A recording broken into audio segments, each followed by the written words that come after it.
If you think that ballasting is the worst thing about model railways, then this video's for you.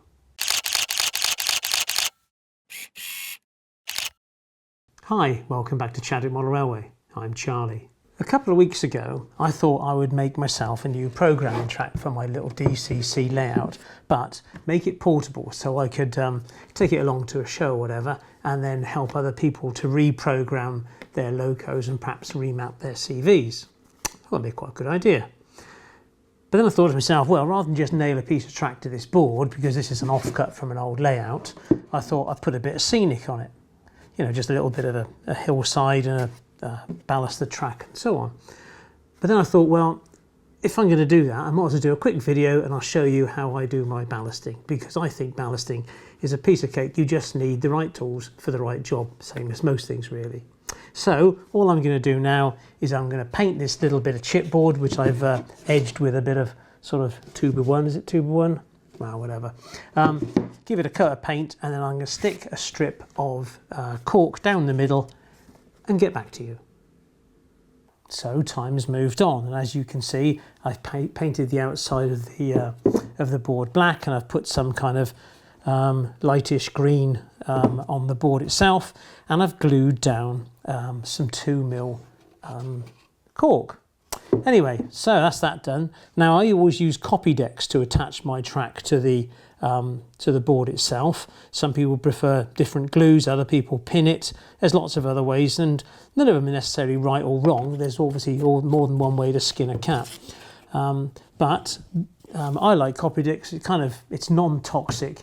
Reminds me of my childhood. It smells of fish. We used to use it at school to putting card and paper together, but there we are. Anyway, with copy decks you need to leave it 15 to 20 minutes for it to go off. You only put it onto one surface, and then you lay your track on top, weight it down, and it glues pretty well. Now a lot of people do worry about the transmission of sound from your train into the track through your cork or foam or whatever and into the board, and you get a drumming effect. And a lot of people think that copy decks and other glues transmit the noise into your membrane, let's say, well, as I'm using 2mm cork, and that you should use something else.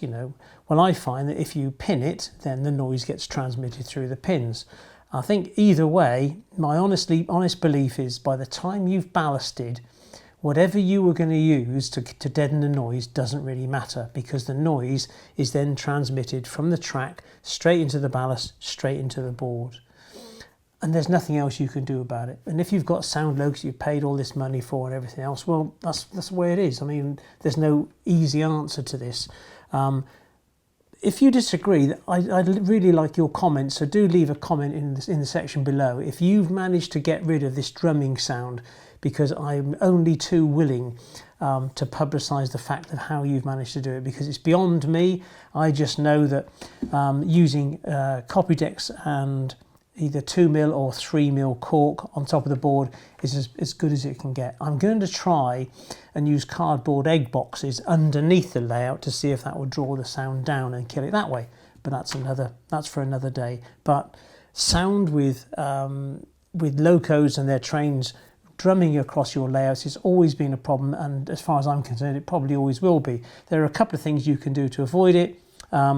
Removing plastic wheel sets helps. If you have metal wheels, they do run much quieter, and naturally current locomotives run quieter, if that makes sense, than older ones, because they're kind of more they're tighter, they're better made, I suppose, is the fundamental answer. But there we go. Sound transmission into the track, it's going to be an issue. It clearly is, but if you've got any answers, please let me know. So what track am I going to use? Well, I'm a kind of a Pico Code 100 ordinary kind of bloke, and this is all I'm going to use. And with all my Pico track, what I tend to use is a track setter template, and I naturally just pop it into the track and I run it along its length to make sure it's straight. And obviously with the track setters in curves, they're very suitable as well. And there we are, it's nice and straight, and hopefully perhaps you can see down there, and that's kind of good to go. Of course, Pico plastic track doesn't look realistic because it's plasticky and shiny. So how do we get around that? Well, If you've got an airbrush, it's not such an issue because you'll just blow a coat of sleeper grime over it. But I think it's fair to say that most modelers don't own their own airbrushes. I mean, it is quite an expense to buy. But good old Rail Match do make a enamel sleeper grime, and it's quite difficult to buy through the post these days because of restrictions in carriage. But Squires will post it to you through a courier. You have to pay a couple of quid extra. But what I'm going to do today is use this Rail Match sleeper grime to take the plasticky shine off of this track, and to negate using an airbrush. Of course, if you do buy this, beware that you do need to mask up, or you do it outside, which isn't a problem. And if you've got a large layout, there's no reason why you can't use this Rail Match sleeper grime outside. You can coat all your track and bring it in, then lay it, and saves blasting this stuff around in your railway room. So that's the kind of my answer to not having an airbrush, to take away the plasticky nature of the track. Now, some people would say, well, why don't you just spray it on afterwards? Well, I might not want to heavily weather the ballast, and to obviously take the plastic nature off of the sleepers, then I'm bound to hit all the ballast as I run through this with either Rail Match or an airbrush. So it pays to spray the track before you ballast. So that's what we'll do. So it's time to fit this piece of track. What could be easier? Pop it on, give it a little press,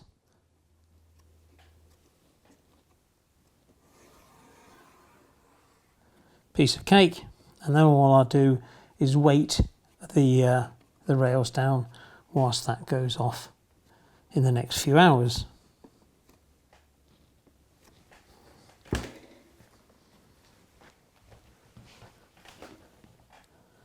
And here are my weights of choice. There we go. Easy. I think I must have been close to losing my mind earlier with that gopping green, so I've now reverted to a quick coat of burnt umber, and that can dry overnight, and then we'll come back in the morning and start spraying the track and then the ballasting. So I'll see you in the morning.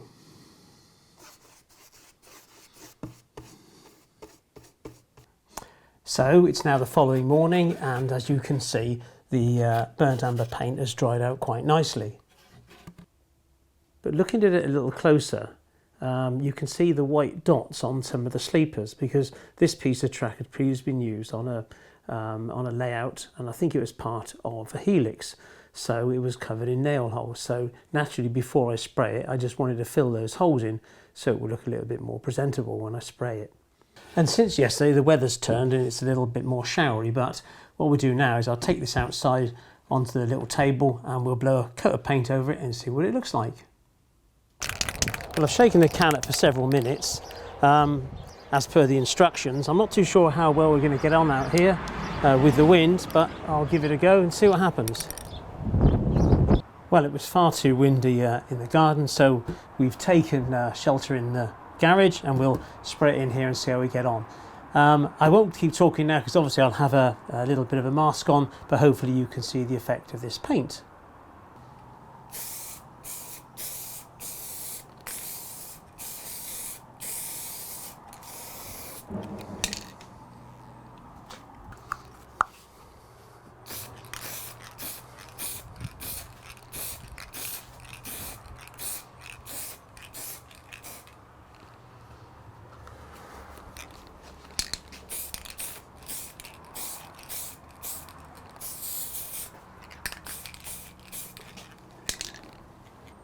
That appears to be a resounding success. It looks pretty good.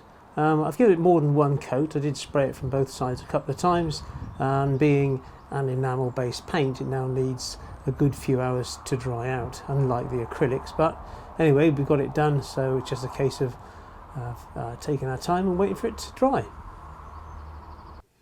So here we are back indoors again, and hopefully you can see now that it's made a very good job. As for spraying it in your railway room, well, that's another matter. The overspray is quite substantial. So if you're going to use it indoors, clearly you need to mask off the area so that the overspray doesn't hit anything that's a little more valuable, let's say. The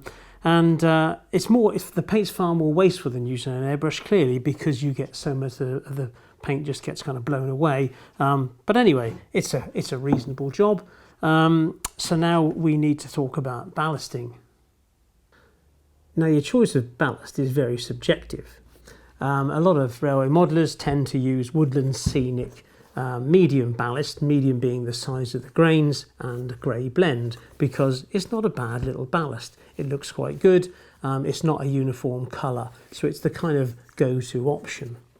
In the past, I've used this stuff from cars, and this is based as an N-gauge ballast, but even though it's N-gauge, it's more prototypical for 00 because this is really oversized. But there we are, and in this jar here is a ballast I've used in the past, and I haven't got the faintest idea what's in there now. We live and learn, we make our mistakes. But before you do your ballasting, there's a couple of other things that you need to do. One of them is to make sure that your trains run faultlessly on your track. If there's any problems with your track or the points or whatever, you've got to sort them out before you do your ballasting. Once your ballast is down, it's all too late. The other things you've got to think about is your line side equipment, such as manhole covers and signals, relay boxes, all that kind of stuff, the pipelines that run under points, you know, the orange tubing you see there, all that stuff has got to be in before you turn to the ballast. Once that stuff is in, all the railway infrastructure, and then you start to ballast. Of course, your choice of ballast would depend on the prototypical area, let's say, of what you're trying to portray. I mean, if it's just an ordinary layout, you might just go for the medium grey blend, as I tend to. But if you're in an area that has kind of a red ballast, then you know you're going to have to go to Woodland Scenics or Cars or whoever and track down the kind of ballast that you're after and mix it up accordingly. If you're running multiple tracks, you might find that one track has a newer ballast than the other.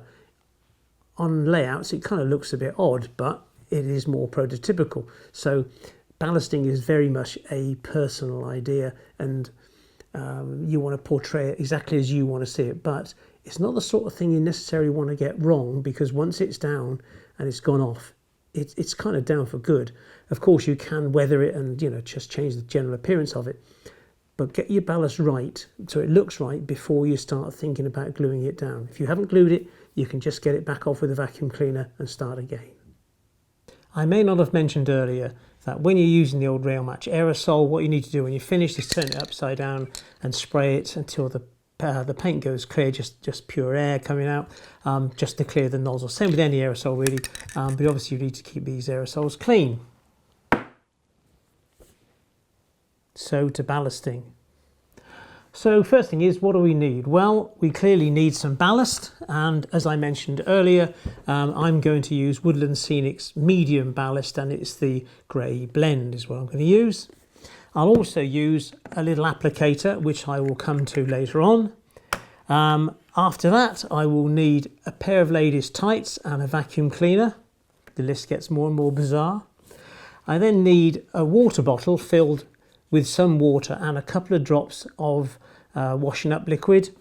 And I don't need one of these little bottles. I need a decent sized bottle to put the water down, otherwise you'll be there all day with one of these, so don't muck around.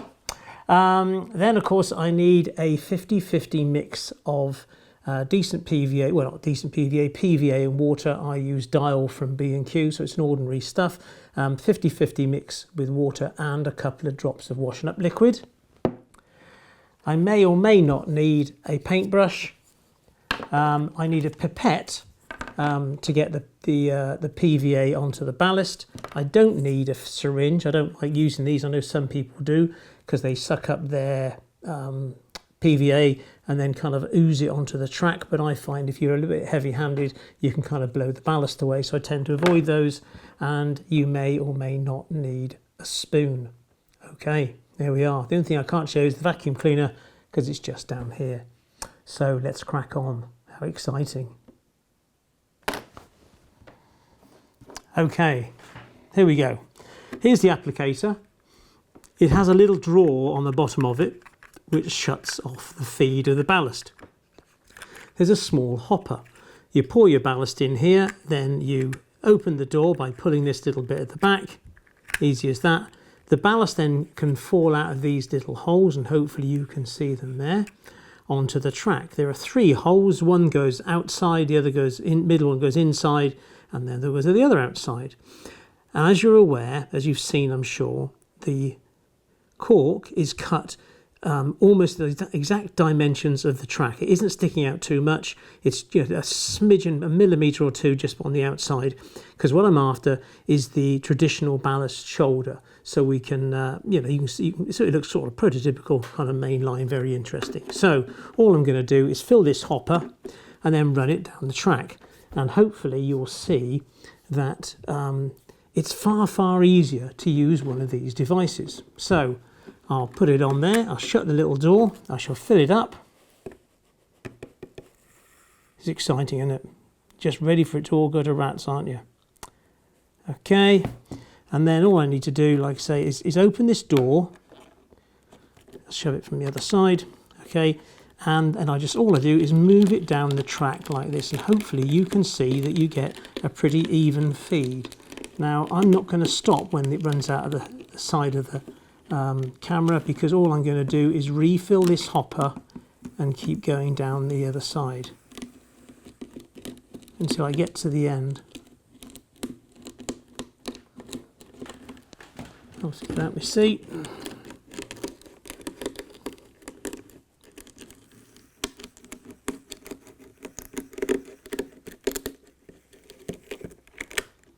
Okay, there we are. There's a couple of little gaps. You can see one here, and there's a little one there. So again, I'll just pop a little bit more in there so I can fill those gaps. And hopefully that will work. And the other little gap over there, and then one on my side. Okay. Right. Hopefully you can see, if I zoom right in, that we've got a pretty even shape here. If I turn the whole thing towards you and zoom out, let's go for a wide, and you can see it only took something like 10 seconds to do this kind of distance. It's not perfect, but it's not far off. So what I need now, okay, is just to get a little bit of a prod with a finger, and then the vacuum cleaner comes into play. So all I need to do is just run this down here a little bit. There's a little bit there, a little bit just here needs a push, and a little bit there.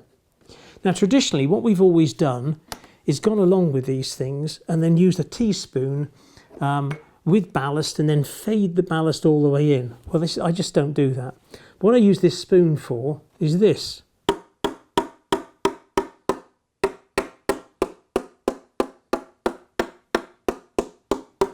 And hopefully you can see, if I zoom right in again, that the ballast, kind of jumps off the sleepers. Where's the spoon? It's there. So, if you can see, it kind of stays clear of the sleepers. And we're almost finished. What I need now is the vacuum cleaner, and what we'll do is we'll suck up the excess ballast that's in the middle. Pretty bold thing to do, hey? Let's go back to a wide, and then hopefully you can see this.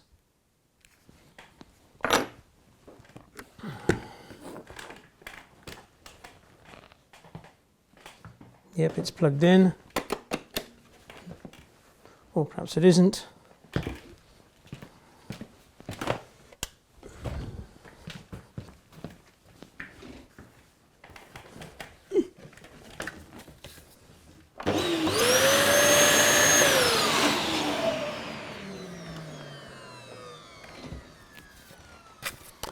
So what I've got is an old Dyson vacuum cleaner. Hopefully you can see the nozzle here, and a set of my darling wife's old kind of out of fashion white tights. And then all I'm going to do is run this down the track and suck off the excess ballast that's in the centre of the tracks. And obviously the ballast won't be wasted because it'll be back up here on the vacuum cleaner. So let's give it a go and hopefully you can see.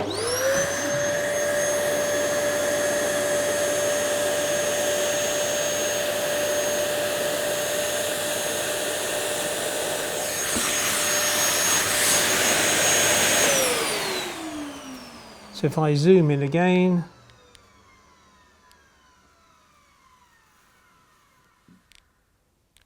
and I think that's pretty remarkable. So what I'll do is I'll whip down the other end with this and then come back to you when we're ready to start gluing. Okay.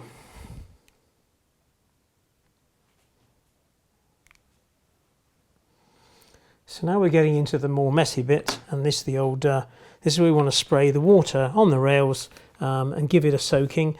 And the reason we're doing this is obviously you've got water in the container with a drop of washing up liquid, and it's the washing up liquids in there to break the surface tension of the water, which will then allow the 50-50 mix of UPA to drop through the ballast and glue it. Now some people use IPA, which is isopropyl alcohol, and I get it, but it's not free, so I thought rather than use IPA I would just use washing up liquid and water because that's what most people have. So quick test of the gun, and all I'm going to do is give it a spraying, not too hard because the last thing we want to do is start moving the ballast around, but we just want to get it in place. Once it gets wet it tends to stay where it is. The weight of the water kind of keeps it down, and hopefully you can see me making progress up and down the board. Here's another reason not to use MDF, because MDF would tend to absorb the water like a good one. Anyway, enough of me moaning about MDF. Right, so that's enough water on there, and then we turn to the PVA mix, and then hopefully I can do the bit that you've got a close-up of. Move that away, no, move it that way. Okay, so here is my PVA mix, and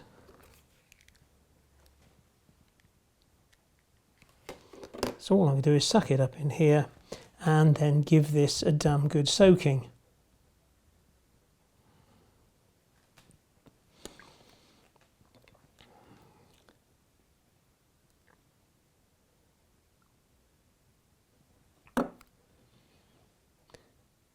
I'm sure there's hundreds of people that are watching this that are cringing and turn around saying, I wouldn't do it like that, I'd do it like this.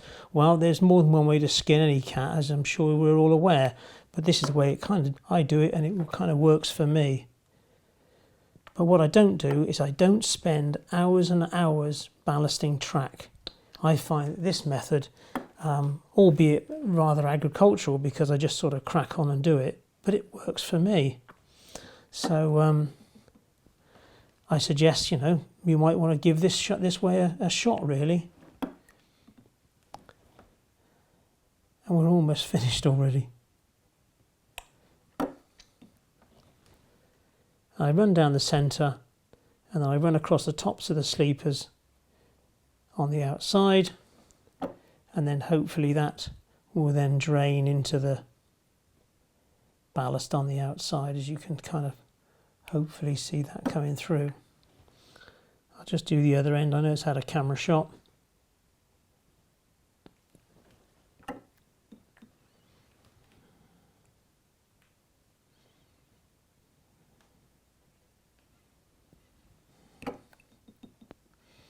And there is the odd grain of ballast that is on top of the sleepers, but if you take a look at some photographs from the real world, let's face it, it's not exactly unusual, is it?